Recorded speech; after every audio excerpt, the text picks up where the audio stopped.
ஆனது. அவள் ஒரு குமாரனை பெறுவாள். அவருக்கு இயேசு என்று பெயரிடுவாயாக. ஏனெனில் அவர் தமது ஜனங்களின் பாவங்களை நீக்கி அவர்களை ரட்சிப்பார் என்றான். அருமையான தேவனுடைய பிள்ளைகளை, இந்த வசனத்தை நாம் கேட்டோம். தேவனுடைய சன்னிதானத்தில் நீதிமானாய் இருந்த யோசேப்புக்கு தன்னுடைய மனசில் ஒரு குழப்பம். இந்த பெண்ணை நான் என்ன செய்ய, சேர்த்து கொள்ளலாமா, அவளை சொல்லிவிடலாமா அப்படின்னுள்ள வல்லாத மனக்குழப்பத்தில் இருந்த பொழுது தான் தேவ ஆவியானவர் நைட்டில் வந்து பிரத்யட்சமாகிறார். அதே போல தான் அருமையான தேவனுடைய பிள்ளைகளை, நாம் பல காரியங்களில் பல நேரங்களில் குழம்பி போயிருக்கிறது உண்டு.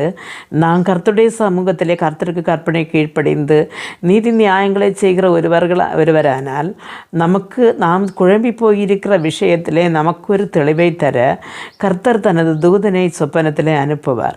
ஆனால் அது கேட்கும்போது நாம் அதை ஏற்றுக்கொள்வதற்கு தான் தயாருள்ளவர்களாக, மனப்பக்குவம் உள்ளவர்களாக இருக்க வேண்டும். அதனால்